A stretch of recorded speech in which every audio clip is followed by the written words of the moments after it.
Usa ka pagtuo, usa ka tingog, usa ka katawhan.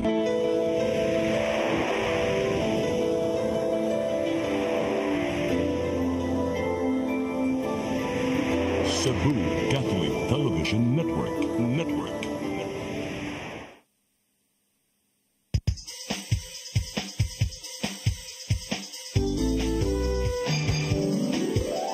Hello Cebu, maayong buntag.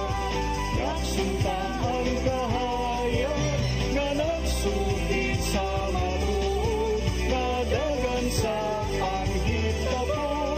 Hello Cebu, maayong buntag Pinoy.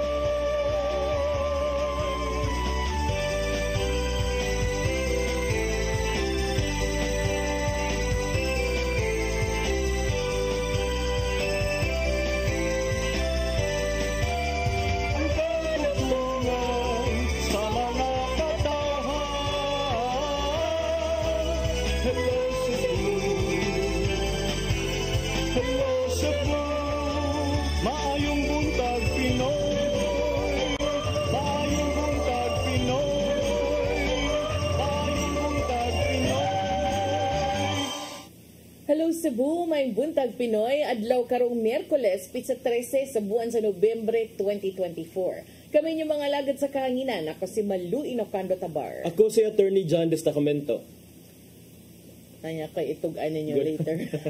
Welcome sa itong programang Hello Cebu, maayong buntag Pinoy. Banimiantod sa alas 9 karong buntag, nining atong programa. Dito maglangan ato dang ipadangat, kining ato ang latest weather update. Gikas pag-asa Mactan, Sir Jomar Eclarino, maayong buntag. Yes, ma'am. Ay buntag sa tanan o sa ato tanan tigpaminaw kini atong latest weather update ilabi na sa atong monitor na bagyong Ofe na tapos kini ito typhoon category. Ang sentro na sa 475 kilometers, silangan, amihanan silangan sa Vira, Catanduanes. Maximum sustained winds na 120 kilometers per hour dool sa sentro ug ang pagkuso-kuso sa hangin moabot kini sa 150 kilometers per hour. Kini nagrog sa direksyon sa kasadpan sa gipas-paso na 25 kilometers per hour. Sa atong track og intensity forecast unya alas 2 sa hapon naa na kini sa 525 kilometers sidlakan sa Baler, Aurora ug under gihapon kini sa typhoon category. Ang tropical cyclone wind signal number 1 sa Luzon nakataas ang Cagayan kasama ang Babuyan Islands, northern ug central portions ng Isabela, Apayao, Silangan Bahin sa Kalinga, easternmost portion ng Mountain Province ug ang easternmost portion ng Ifugao. Kining mga lugar makasinati kining 39 to 61 kilometers per hour na kusog na hangin dala sa bagyong Ophel within 36 hours. Expected nato maglandfall ang bagyong Ophel sa Siglakan, coast ng Cagayan or sa Bela ugma sa hapon. Samtang ang lain na bagyo natong gimonitor sa gawas ng atong Philippine Area of Responsibility ay international name na Banyi o tropical storm category. Maximum sustained winds na 75 kilometers per hour dool sa sentro, gastenes mo abot sa 90 kilometers per hour. Kini nagrog sa direksyon sa Kasadpan, habagatang Kasadpan, sa gipas-paso na 30 kilometers per hour.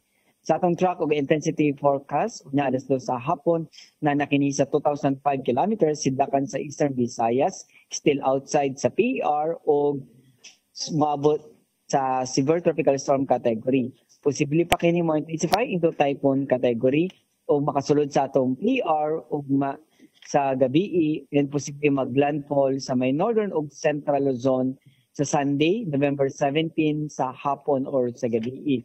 Atong weather conditions sa Central Visayas, lakip ng probinsya sa Cebu, makasinati generally fair weather na ay gawa sa patak-patak na mga pagulan o kini localized thunderstorms. Hinay nga ito na sa kasarangan na hangin masinati sa Visayas, kadagatan malinawon nga ito na sa kasarangan ng pagbalot. Temperatura sa Cebu 26 to 32 degrees Celsius, haring adlaw mosalok alas 5:18 sa hapon. Ang dagat muhunas alas 2:54 sa hapon, mutaob alas 9:21 sa gabi. Philippine Standard Time alas 8:04 sa buntag gikan diri sa Mactan, Pag-asa Visayas, BOST Jomar Eclarino. Dagang salamat Sir Jomar Eclarino og may buntag yung tanan dinas Pag-asa Mactan. Ari sa ato ang front pages sa mga pamantalaang lokal ug nasyonal atong sugdan sa Sunstar Daily. Sa Sunstar Daily, Garcia to welcome private citizen Rama. Sa Super Balita, kabilya mitaop sa mata. Sa The Freeman, Garma nabbed in the United States, visa canceled over human rights issue.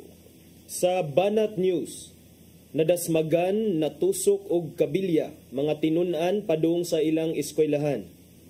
Sa Philippine Daily Inquirer, key drug war witness Garma arrested in the United States. Sa The Philippine Star, Ruina Garma held in US to be deported. Sa Manila Bulletin, big business hails create more. Law seen to address investors' pain points, preserve jobs, and create more opportunities. Og sa Tempo, Solon's gun. Police say slay suspect used congressman's pistol. Mao katong front pages sa mga pamantalang lokal ug nasyonal. Sa mong pagbalik ang mga ipadangat kaninyo, mga balita ang nahipos ng kaubanan sa CCTN News and Public Affairs Team. Please stand by. Hello Cebu, maayong buntag Pinoy. Maayong buntag Pinoy. Maayong buntag Pinoy. Discover the beauty of the Philippines.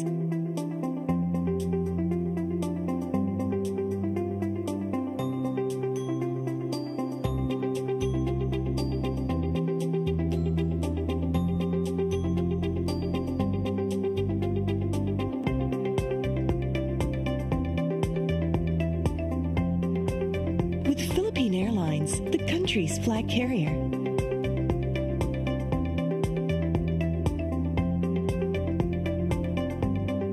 The airline that lets you feel the warmth of the nation.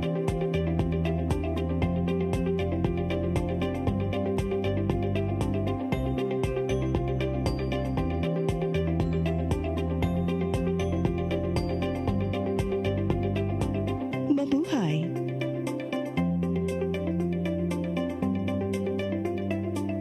Start today. Unlock the secret to a healthier you. You're worth it. Health is wealth. Health plus.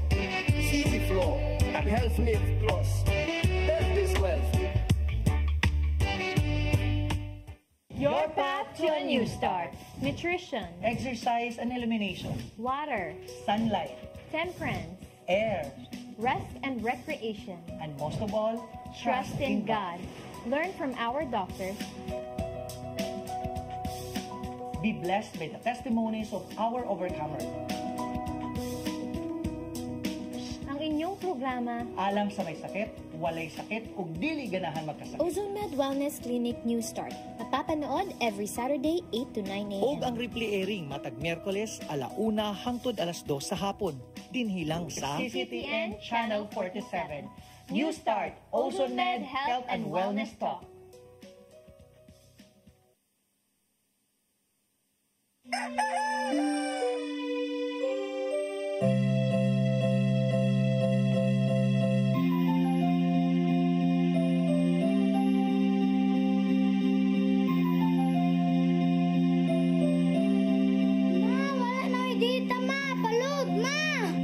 Sorry ma'am, na-late ko. Nagita pa mong gusto para internet sa kong anak ma'am.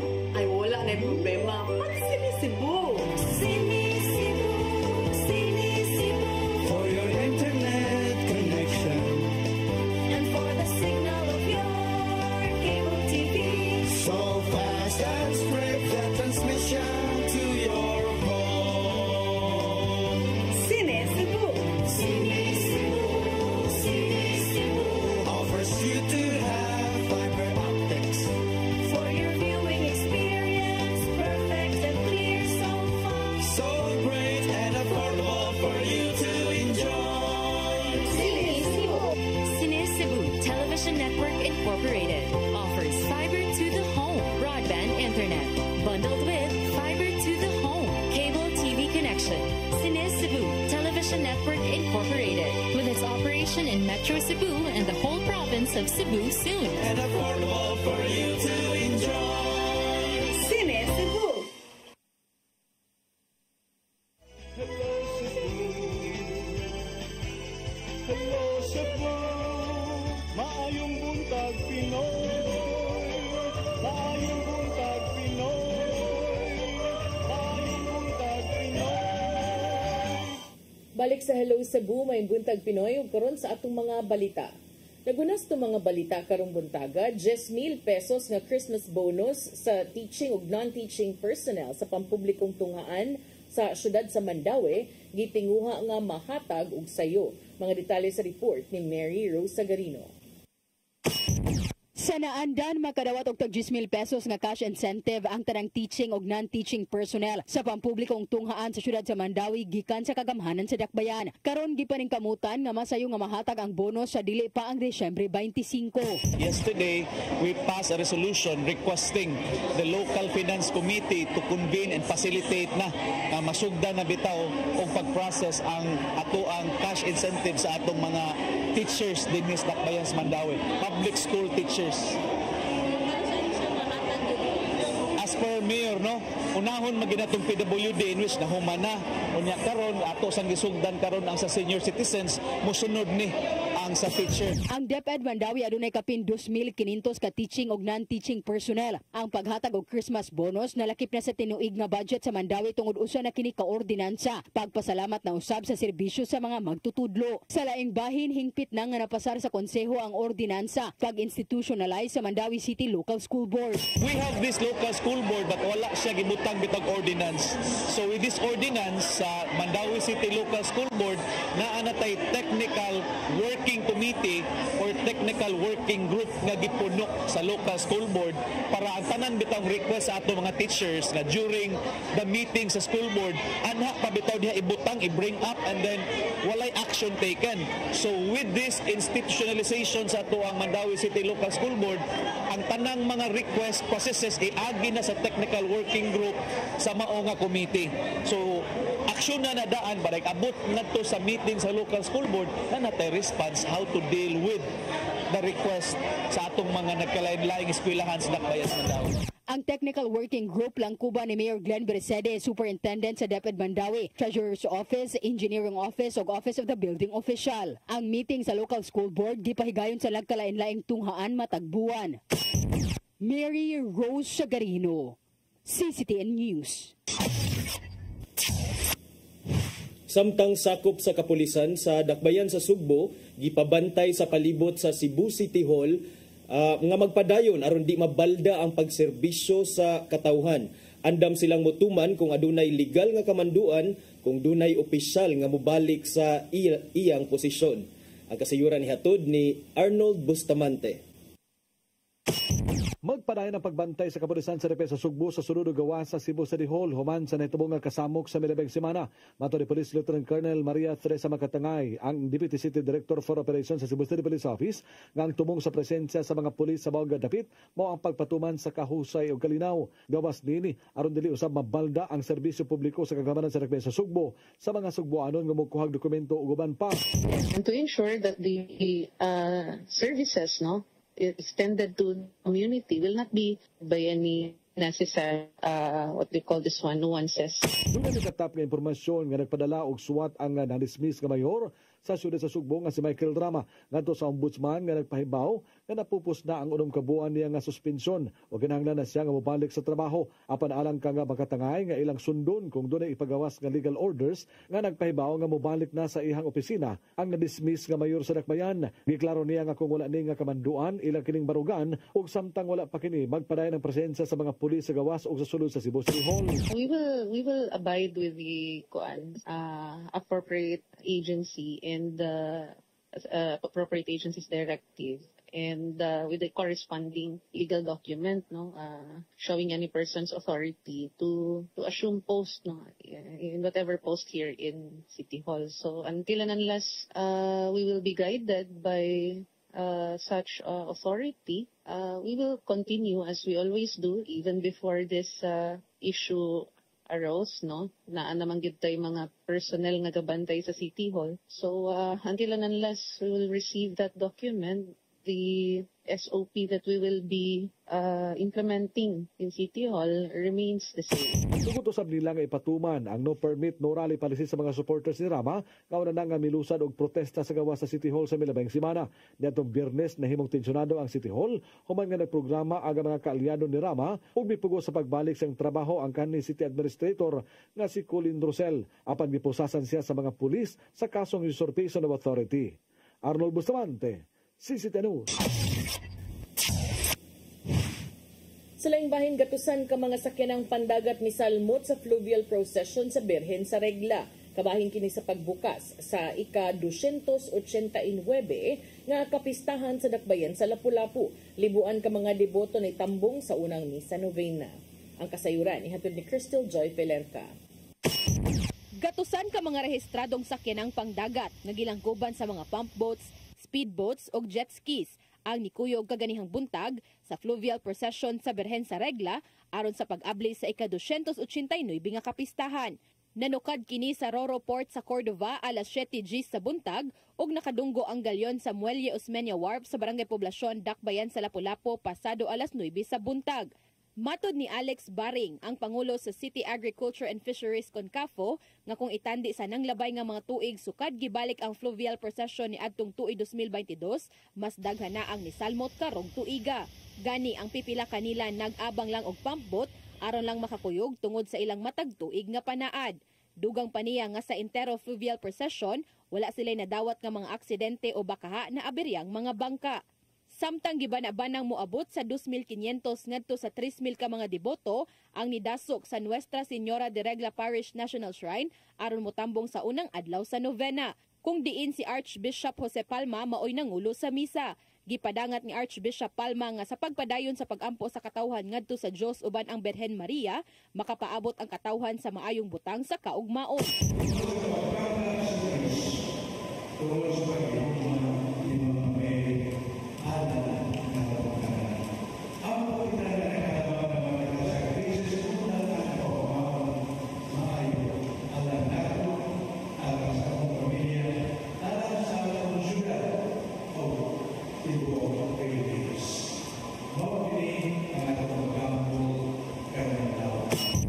Naabot ang Birhen gikan sa fluvial procession, napuno ng daan ang simbahan sa mga deboto ug mas nidasok pa kini sa pag-abot sa mga nikuyog gikan sa fluvial procession. Matod ni Police Lieutenant Colonel Christian Torres, ang spokesperson sa Lapu-Lapu City Police Office, mas gamay kini kung itandi sa nanglabay nga mga opening salvo nga moabot sa 5,000 ka mga deboto ang modagsa. Sigun pa niya, posibleng tungod kini kay naatol sa weekdays ang pag-abli sa kapistahan. Weekdays mo dya. Mga ting trabaho, ting klase, wala kayo nakakuan. Pero umutumong ang fiesta o mga inan activity na to weekends dagang siyang tao. Ihulagway ni Lieutenant Colonel Torres nga malinawon ug malampuson ang kinatibuk ang pagpahigayon sa opening salvo tungod kay wala sila'y natalang di malikayan nga mga kakulian. Crystal Joy Pelerca, CCTN News. Sa laing balita, total assets sa Pag-ibig Fund lukop nasod milapas na sa 1 trillion pesos. Samtang giatubang sa maong buhatan ang hagit sa pagpatuman sa 4PH program sa gobyerno. Ang kasayuran ihatod ni Gian Navarro. Gitaho sa Home Mutual Development Fund kung Pag-ibig Fund nga milapas na sa 1 trillion pesos ang ilang kabtangan kung total assets lukop nasod. Sa gihatag nilang datos, ana sa 1.02 trillion pesos ang total assets netong Enero hangtod Septembre ning tuiga. Sa maong kantidad, ana sa 98 billion pesos ang members' savings ug 39 billion pesos usab ang net income. Kung isgutan ang mga datos sa Central Visayas, ana sa kapin 7 billion pesos ang regular savings ug dulan 4 billion pesos usab ang MP2 savings. Samtang 10 billion pesos ang naapod sa multipurpose loan o 167 million pesos usab sa calamity loan ning rehiyon. Kung isgutan ang pautang aron makabalay, ana sa 18 billion pesos ang gigahin alang sa housing loan ngadto sa dulan 12,000 ka mga miyembro. Samtang 330 million pesos usab ang gigahin sa socialized housing loan diin nakabenepisyo kini sa 790 members. Sumapa ni Rio Teves sa Pag-ibig Fund Visayas Mindanao, nga pakusgan pa ang ilang serbisyo aron mas daghan ang makapahimos. And those money which you contributed or saved will be used to finance the acquisition of housing units of other members so nakatabang ta nila, no, na maka-acquire. And at the same time, hindi idol ang imong funds which is earning. Niabag ang Pag-ibig Fund sa mga buot makabaton og balay ubos sa pambansang pabahay para sa Filipino program kon 4PH. Apan giang ko ni Teves nga doon mga kalisdanan ang LGU sa pagpatuman sa manalang sa kakuwang sa idle lands nga katukuran sa mga balay. Apil usab ang pagpangita og mga beneficiary sa 4PH ingon man ang gikinahanglang dokumento. Karong nakig-alayon sila sa mga LGU, gisiguro nilang matuman sulod sa gitakdang panahon ang maong housing program uban ang ilahang mga partners. I can guarantee that the Pag-ibig Fund has so much funds, a total of 240 billion pesos allotted for up to 2028 since 2022, and that is to provide financial assistance to our growing members who are still without homes. CCTN News. Sa atong katapusang balita, tinun-an sa Camp Lapu-Lapu Elementary School sa Barangay Apas, Dakbayan sa Sugbo, natusok sa nagbitay nga kabilya sa Sitio Santo Niño. Gipasalig sa Cebu City Social Welfare and Services, matabangan nila ang biktima. Ang kasayuran, ihatod ni Arnold Bustamante. Nakurat ang mga residente sa Sitio Santo Niño, Barangay Apas sa sudad sa Sugbo human nagminatay sa paghila kang usa ka 10 anyos gawata lalaki nga tinun-an sa Camp Lapu-Lapu Elementary School. Pagawas ni Edwin Jr. siyang balay gikan natulog, misugat siyang pananaw ang bata nga nagwit na sa putol nga kabilya. Din ang tuminini nga dunay hook, mitaop kini siyang walang mata ug dili na kini niya maibot. Dali sila nga nanawag sa fire volunteers sa Barangay Apas aron madalas tambalanan ang biktima ug sila usab ang mipahibaw sa Cebu City Disaster Risk Reduction Management Office. Ang biktima nga si Vincent Rosales, grade 4 sa Camp Lapu-Lapu Elementary School, nga nagpuyo sa Sitio Mahayahay sa Barangay Apas sa Dakbayan, Sugbo. Ni Chabaw. Pero ako expect ka na ng mga batang gaduwa. Moto lain naman gyud gay dugay ang iyang pagkuan ba Chabaw. Moto pagtan-aw na ko dinaga na ito yung kuyo guro to yung mga igagaw. May akong pagduol nga nagtaot tong kabilya diri nga. So nagtao pa sa iyang diri. Asa may kabilya dapat gibutang? Diri, nagsango na siya. Kanilis wife. O, ibong gani ko, di na ko may imagine nga nung kani siya. Kung nga nung iana siya dito. Di masabot si Junyo, nga kadtong nga kabilya nga nakataop sa mata sa bata, ila kadtong gihimong sangitanan sa nagluy-luy nga kable sa kuryente, aron dili masangit ang mga tao nga moagi sa lugar. Apan wala sila magtuo nga makadisgrasya kini sa bata, sanglit na kini sa ibabaw nga bahin, ug imposible nga maabot kini sa ubos, nga unta mubo man ang bata. Gani sa pagpangutanan ni Edwin sa bata, mibutyag matod pa kini, nga mikadit lang sa pagsangit ang ihang mata sa maong kabilya. Kuya idea lagi siya. Ang iyang kalimutan ang akong gipangutan ng bata, asa ka gikan do? Padung siya eskwela so diri siya. Diri siya nag-agi, kaya gianan man eh. Oo. Diri nga hugdanan. Murag ni kalit lang daw ni kuan daw sa iyang mata.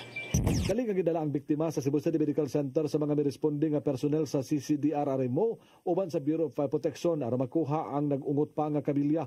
Ang Cebu City Social Welfare and Services sa kagamanan sa Dakbayan, Sugbo, may pasalig nga tawangan nila ang maong nga biktima. Pinagi silang programa nga Assistance to Individuals in Crisis Situation kon AX. Sigon sa mga silingan sa lugar nga ang maong nga bata diha gyud agian aron na manglaktot sa pagbaktas paingon sa eskwelahan uban sa lain pa nga mga estudyante. Ang maguwang na ang nagatiman niini tungod kay ang mga ginikanan sa bata tuwa sa probinsya sa Leyte. Tungod sa kawan-on magbaktas lang kini paingon sa eskwelahan gikan sa Sitio Mahayahay ug mamaybay kini sa Sitio Santo Niño Udto.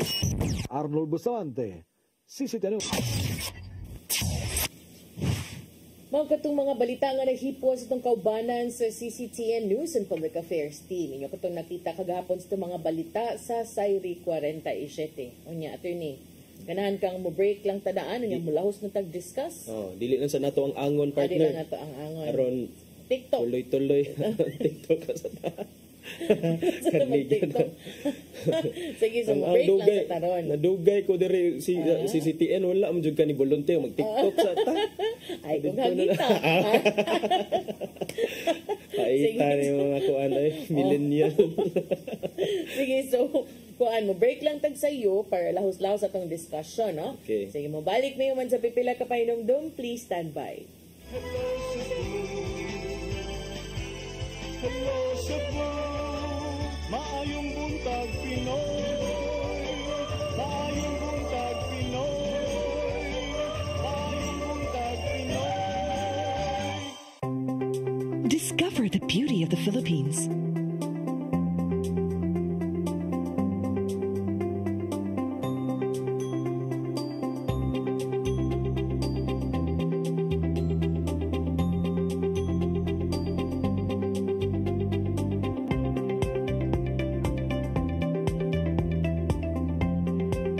With Philippine Airlines, the country's flag carrier.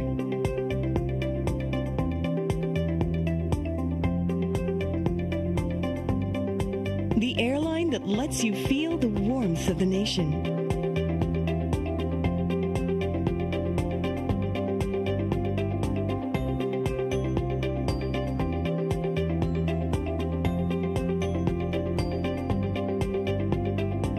Mabuhay!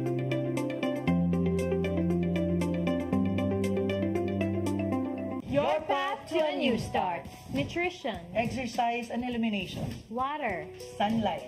temperance, Air. rest and recreation. And most of all, Trust in God.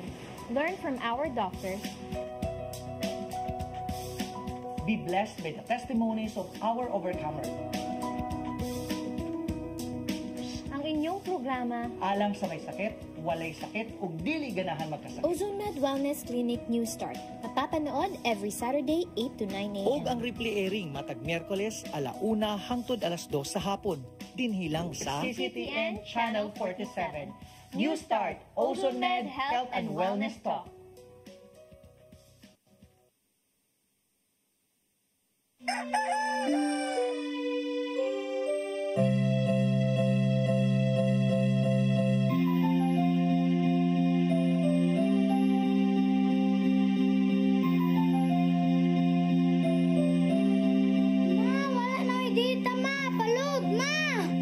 Sorry ma'am, na-late ko.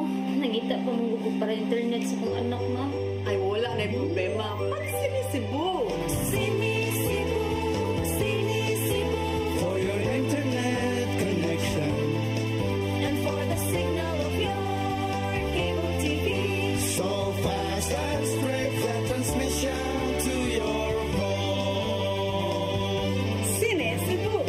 Sinisibu, sinisibu. Offers you to have fiber optics. For your viewing experience, perfect and clear so far. So great and affordable for you to enjoy. Cine Cebu Television Network Incorporated offers fiber to the home broadband internet bundled with fiber to the home cable TV connection. Cine Cebu Television Network Incorporated with its operation in Metro Cebu and the whole province of Cebu soon. And affordable for you to enjoy. Sinisibu.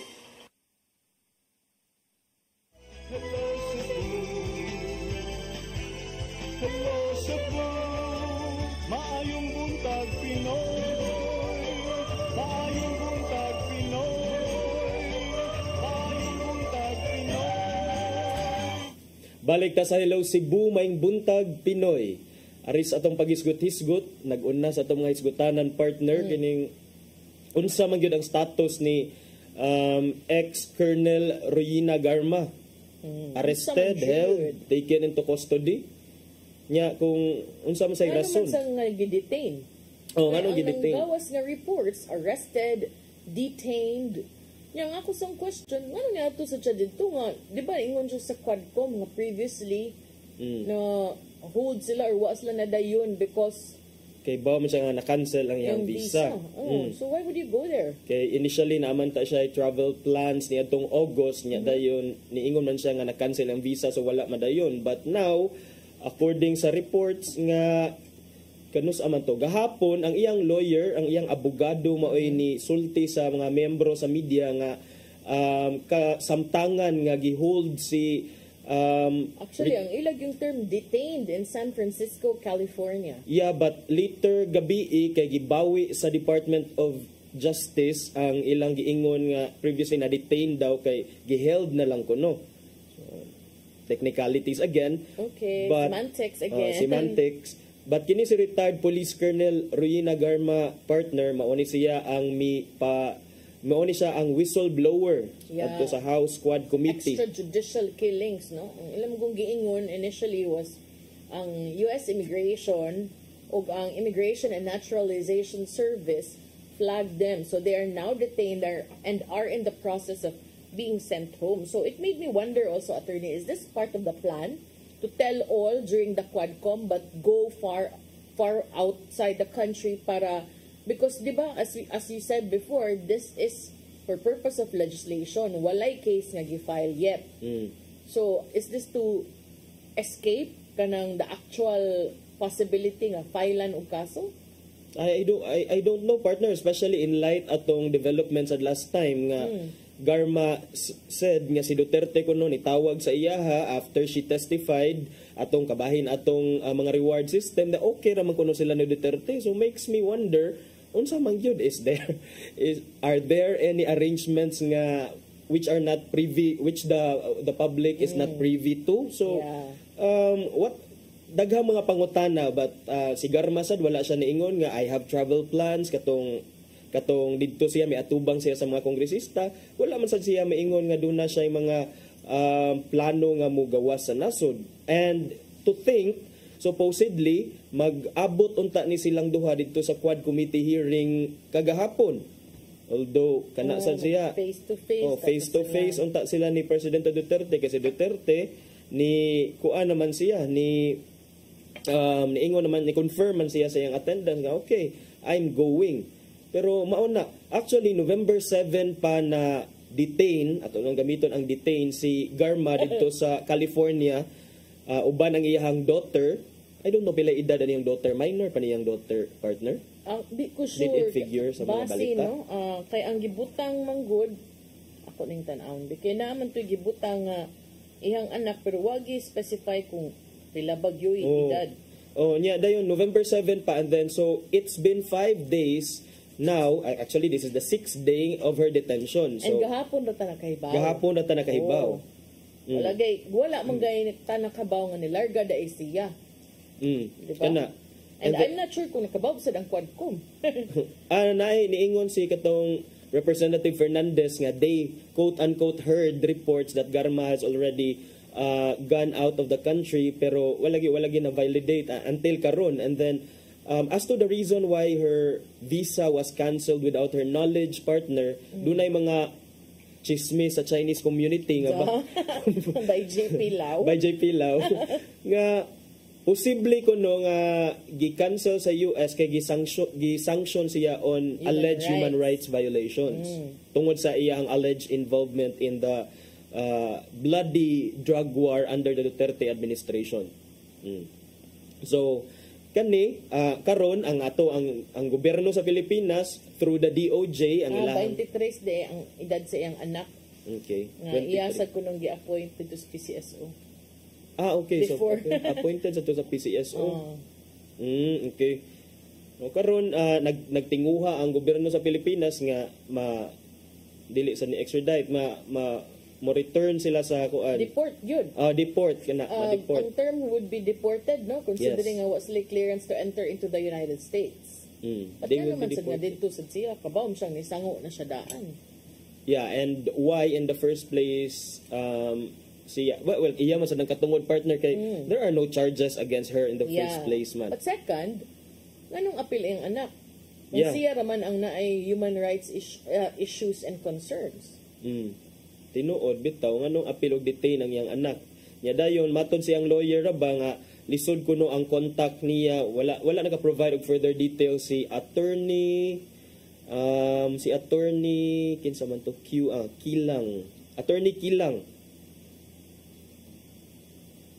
Attorney Emerito Kilang nga maoy lawyer ni former Colonel Ruyina Garma, maingon nga wala naman siya detalye nga gi-provide sa kuha kay gi-confiscate sad kuno ang iyahang cellphone sa mga otoridad dito sa Estados Unidos. So maglisod siya communicate to get in touch with his client as of the moment kay confiscate kuno ang cellphone ni Ma'am Garma, and I don't know giunsa nila touch base karon, knowing murag kining maybe through the daughter na siguro og sa unsang paagi, pero kini siya murag the plot will thicken as knowing sa mga tabuan this daughter of hers, I don't know kay namdum ko ani mo man ni katong gi-question pag-appoint sa PCSO kay ning ang murabag nag-abot-abot na iyang mga kuan ba kay naingon man to siya nga kinahanglan siya mo uli, di ba? Kay na siya anak. So, one would think na iyang anak gamay siguro na dili di ay 23. But ang iyang rason is kanang nakunoy dyslexia, ADHD and bipolar depression. So katungatan giingnan siya sa ni Congressman Fernandez nga yung ano mo nang gi-appoint sa PCSO nga namday na sakit. Imo man siyang confidential agent. Confidential agent. And yeah, dayon to think that's she must have been just only what 19, 20 probably at that time. So kana that's also another angle. So nag-ubay-ubay nga pangutana ang nagtangag og dakong gante. Nya naasay Presidente Duterte kagahapon sad gi-cancel man ang November 13 nga hearing sa kuan nga supposedly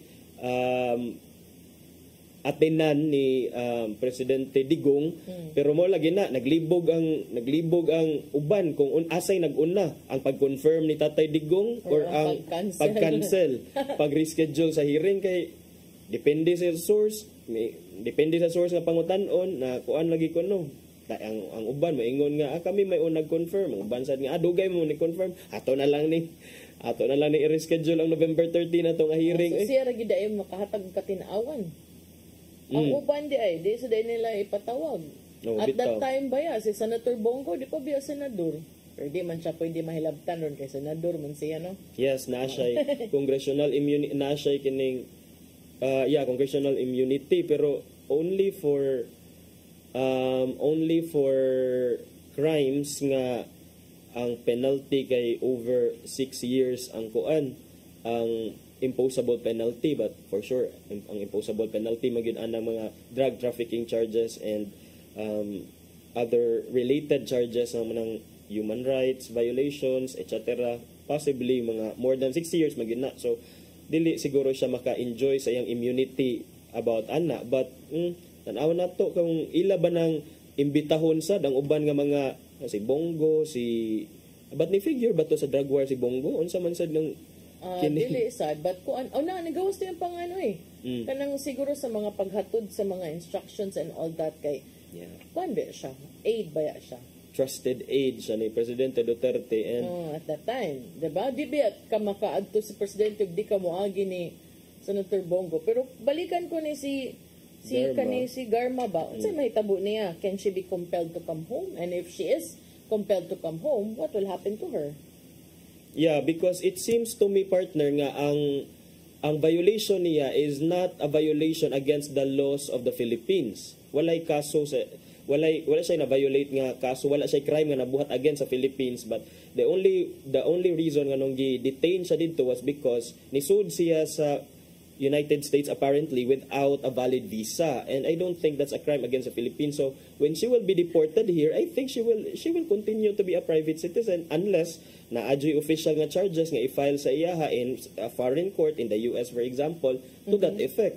But then again, why would our officials here go through all that hassle of bringing her home if they don't have plans of filing charges against her? Yeah, for sure katong based sa mga testimonies, they probably are building the case sa mga tao nga kinahanglan buildan sa og case, but that's not the business man sad of the legislators of the lawmakers, but the DOJ itself also is in the process of conducting its own parallel probe man sad into the AJK under the Duterte administration. And then DOJ, as we know, can file cases against people. So, naasay stake siguro sila knowing the ang quality sa testimonies nga gihatag ni former Colonel Rina Garma before. Do you think ang kaning nahitabo ni retired Colonel Garma karon inig if ever man gani makapauli gyud siya and all, do you think nga kani when she comes home, isuhan na din siya whole departure order? No, because wala pa unless there will be charges. And a whole departure order naturally stems from cases. In an ordinary course of action. Kanang, mga cases in court.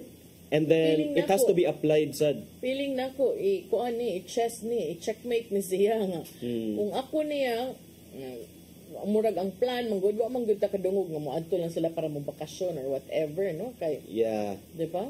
So, sa man siya, bakasyon lang ko sa San Francisco, kay stress kay ko sa Quadcom. Dili man sad siguro. So, if supposedly the plan was to be there for good, like, do a mabilog, come home after. Maugid niya akong naingon lagi nga. Tumba-tumba ang panahon. Yeah. Lingin ang bulan. But I think, sad, Garma must have felt threatened, sad, at this time. Well, sa toy time nakahilak siya, di ba? Yeah. Kuyawan siya. And she is a former police colonel, so she knows how to skirt around kini mga threats. Kay bawmanta nga the only way nga kuan maka-escape ta diri kay diri sa Pilipinas pwede man jud pangkuoton partner. Ana man ganing tuan na sa prisuhan makuot man gyud sa mga kontra. She should know.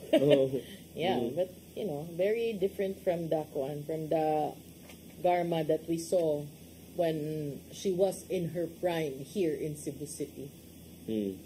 Nga makigtigi yung mayor and then anybody man siguro or anyone for that matter. So kana no, I don't know kung kanus-an na siya mabalik diri, if ever mabalik siya ug unsa say mahitabo niya when she comes home. But kanang maugid na ako naingon gahapon nga na if mauli kay na dinhi dako kay puruhan nga pasakaan ginagkaso aron di na gid na kalarga. Yeah. Pero ang pangutana sa ginsay mo pasakag kaso because again kung ilan ang i-half bake kay kuan magud din siya kaning dili magud ka makapasakag kaso on a piecemeal basis nga unahon sa nato. Kuan installment may mag ka ng kananing bayad og utang nga pwede rag mo ingon nga partial lang sa kay mo tagi lang sa so dapat solid ang mga charges in court. Otherwise usik lang. Yeah, and I don't think Rama is like the target. Garma is really the target, Jude. If we're talking about EJK, I think wala pa gyud ta nakaget to the bottom. I'm not even sure if we're 50% done with all these investigations. But critical sa dangihang testimony kay siya man mo'y una nga nakabungkag silang pinig. Siya may unang nakabungkag silang pinig, nagyagaw gud yung tanan. Yeah, a testimony which has already been denied by no less than President Duterte himself. Yung siya nga, di mo na tinuod nga na rewards.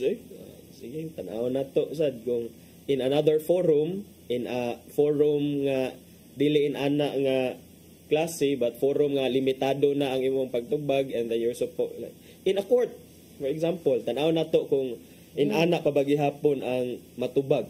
Nga manumpa ka na imong kamot imo nang ibutang sa Biblia unya manumpa na ka nga to tell the truth kay kung mamakak sa ka pwede ka makihaan sad perjury, di ba? Perjury.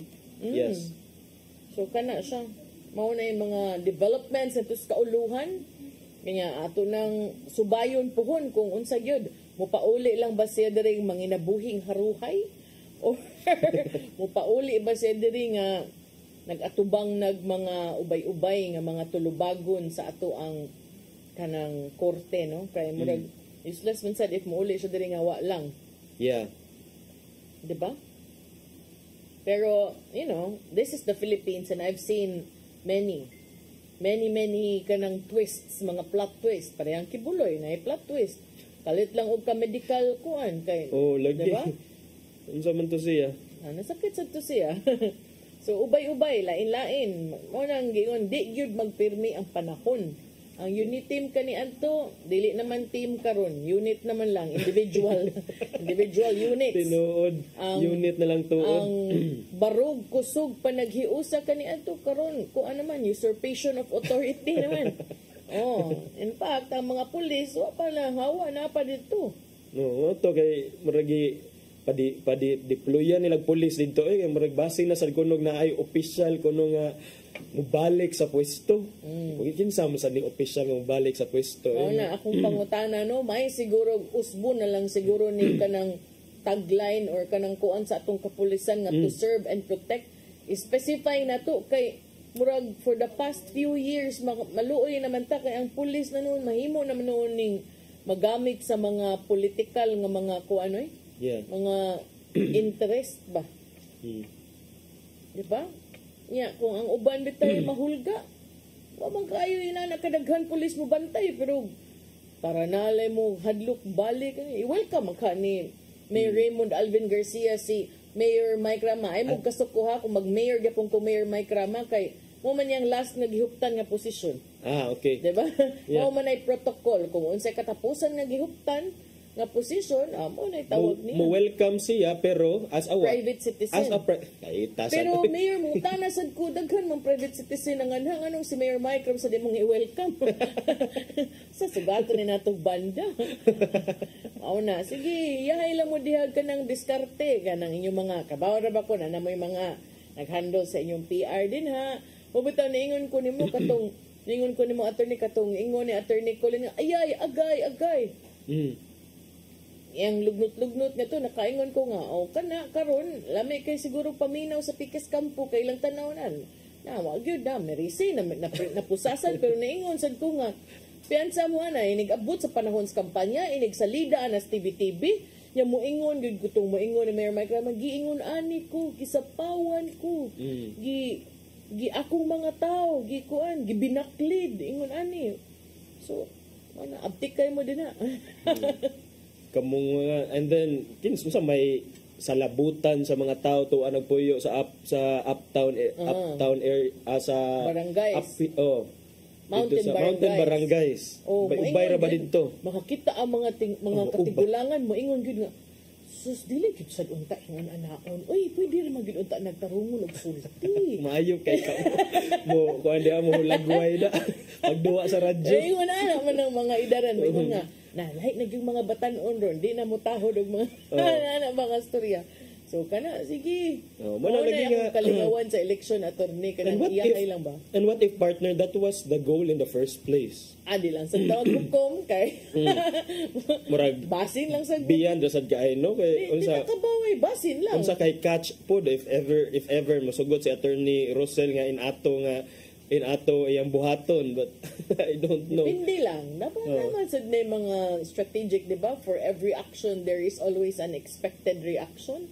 So, pindi sa inyo ang kuan. Kanang mga strategy. Kani, magtigi naman nila mga strategy. Kay sa una, usaram nila ka-grupo. Magsabot sila. Karon igmatay na sila. Kay baw naman ang usa sa strategy sa usa. Sige, so tanaw na to ng update kay hapit na ra ba ang campaign period ikahuman aning Pasko balik mo sa kuan actually nagsugod ng campaign period karon pa lang pero ang akong kuan na nakabasam ko gahapon nga naato yung mga ipatawag ko no si Mayor Raymond Alvin Garcia ang mga empleyado nga ni-appeal sa rally ni appeal sa katong rally ba rally nga dito gawa sa City Hall. Okay. So City Hall employees. So ko na wrong sad sila anong ni-appeal sad mo. So unsa kay dangatan ani mo empleyaduha partner kay kung kuani sila kung regular okay problema kung regular. Pero kung kuan kung kining at the behest ra ka sa imong appointing authority, job order lang ka, contractual ra ka, kung contractual at least pwede pa maka kuan until mahuman imong kontrata pero kung kanang mga appointive nga officials pero kung regular ka nya disad ka mo sa leader dito ni appeal jud ko sa rally mayor ug makabalik uroy mo ingon sad labay ta ani sa kuan bukid sa mo ginang kining bisag sa mga opportunities katong mga empleyado nga ni appeal sa katong lihok protesta nga gipahigayon mo may giingon nga ipa-investigar ni Mayor Raymond Alvin Garcia. So kana atong atangan ang mga developments po diha sa Cebu City Hall kay kining ambot mo rag nagkasamok na akong paminaw diri sa Cebu City nga kuan supposedly unta manaman ang pandemic, wala na may mga lain nga major issues, pero murag kining nigara sad ang mga kuan politiko nato, ang mga leaders nato di magpuyo. It's the season. It's the season. So ang BOPK kay wa kayo sa lida no, nya dayon sa Pikas. Ano sa kani sila? Ay, wakay sila ni apil ana. Sige, sa pulong-pulong. Murag sila naman tanan, nagpulong-pulong. Silang tanan? Oo, nagpulong-pulong na sila. Ay, nag-handshaking na. Busy na kaayog pangampanya ang mga kuan. Mga nagtinguha, magpapili sa katungdanan. Sus. Sayang lang kay walang apil sa line-up ni partner. Di isa giduroy ko, bahala mo din. Dako kay ni siya nga asset alang sa Dakbayan sa Sugbo. Salamat na lang sa mga nanawag pero no, thank you. Daghan na ta. Daghan na ta. Ilogan sila kung asa sila. Gabiyasan sa Ilogan. Pero ko ana ang hinaot untang ang inyong pagkugi karon inana sad unta ang level sa inyong paningkamot ug pagkugi inighuman nga mapili na mo sa posisyon. Di ko kakapoy oroy sa election, pahuway sa ko'y gahuman election ikadaog na ko O di diyan ta mo butar nimo palansaro pang tekas medallion. Kakapoy ning pangampanya. Pero yaday pa performon dayon. Kitag mga pahiyaw niya. Amin gitag mga lula, ikaw man kugos kitag mga bata, ikaw man mag-istorya gitag mga mama, pero inighuman sa eleksyon. Larga. Sige larga. Pero okay rin namang larga mo inyong personal funds, not at the expense of the government. Nya naaman ko no si Ophel nahimo na sang bagyo. Paspasan na to gikan sa K. Christine. Labang to. Bitaw do. Christine, Leon, Marce, Nika. Karon na dayon Ophel. Nag-apas sa siguro ni sila kay hapit na mga ang tuig. Pwede na din yung kumpleto ng alphabet o yuki ra kay niya ay lang kay bagyo But luoy dito sa kauluhan kay daghan na kay or nasa gunsunan sila ba?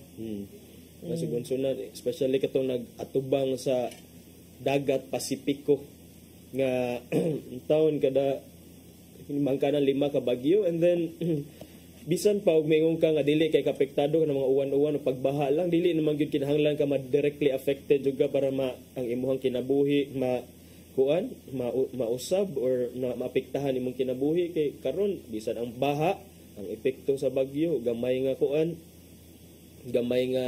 uwan baha dayon na matngon lang tangato niya then pray ato sang iampo ato ang mga kaigsuonan sa kauluhan nga hindi lang unta matiwasan pa. Yan, napamtay gamayng oras. Labang sa paspasan sa rin natin. Kung nasa bagyo dito, nasa bagyo nga nagpadayon sa Office of the Vice President, kay karon ang mga satellite offices naman pud mo yung gipang investigar.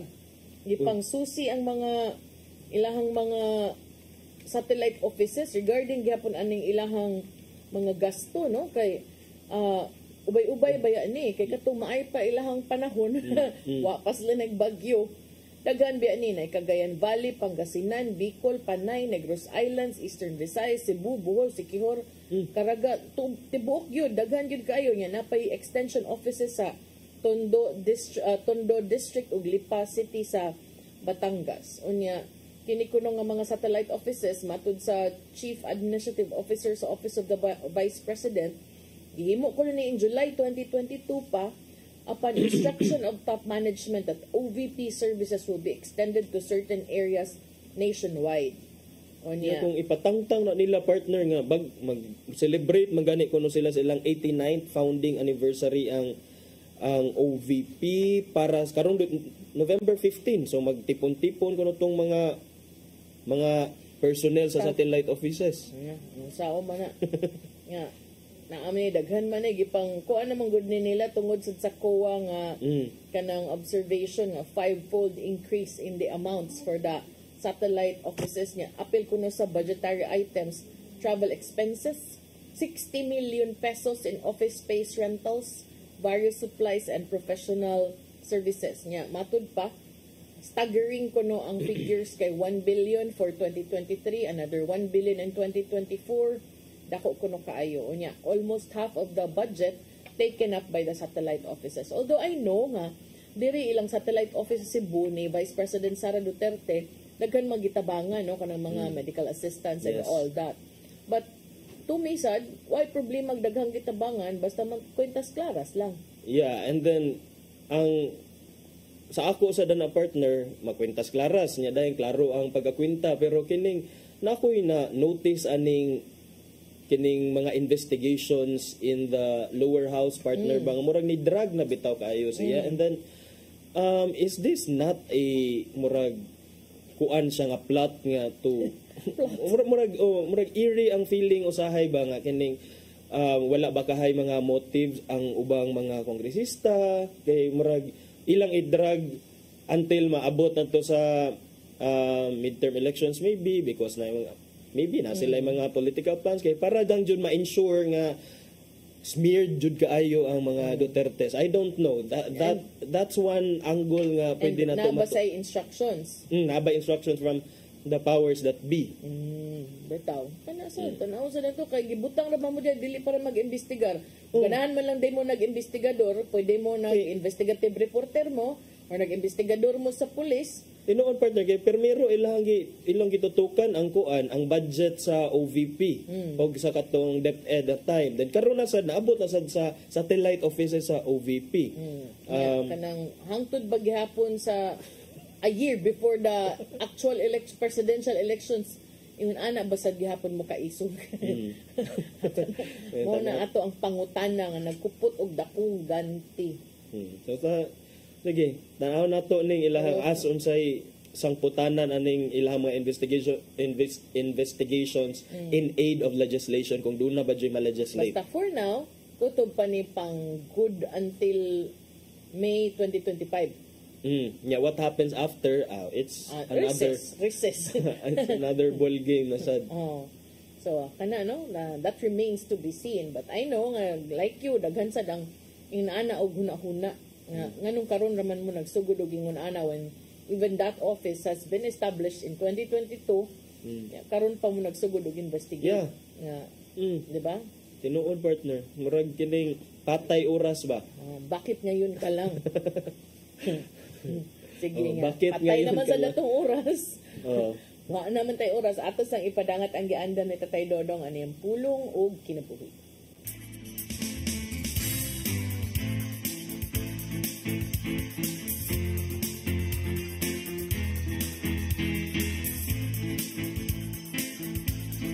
Ang pulong mo ang diwat sa dalan ko. Ang tao, lalaki man o babae, himo sa dangway sa Ginoo. Kini ato mabasa sa Genesis 1:26 na nagingon, unya mingon na usab ang Dios. Buhaton nato ang tao nga sama sa atong dangway. Tungod ini kay ang Ginoo gugma. Kinahanglan nga kita makamausab nga may gugma o kita. Yatagan o katakos na may gugma sa atong isikayhon sa atong silingan. Daghan ang nahibaw ning maong sugo apan nagpakabutabungol lamang. Nganong wa ka man ka makahimo nini. Tungod ba kay wa ka makaila kung kinsa ang imong silingan? Sa balang kasulatan nagtudlo si Jesus sa sambingay nga sa mayong Samariahanon. May pare o usak ka libita nga nakagay niya itong tao nga gibunog sa tulisan o ila kining kilabyan.